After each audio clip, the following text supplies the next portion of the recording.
ឡើង15 Pro ឥឡូវយកមកតម្លើងមកតង់ទៀតនេះបែកខ្ទេចតម្លើងសាមុនមួយសេតឥឡូវឡើងតែមិនសិន XR បែកទេយកមកតម្លើង17 Pro ម្ដងបងនេះយកមកតម្លើង17 Pro ម្ដងមើលបន្តពីតម្លើងវិញមើលវាស្អាតយ៉ាងណាបងតាមទាំងអស់គ្នាមកតិចនេះបងនេះ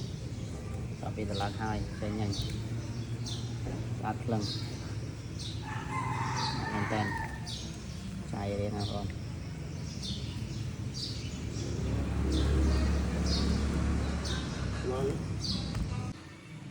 មានសបកគេទៀតសេតមកបង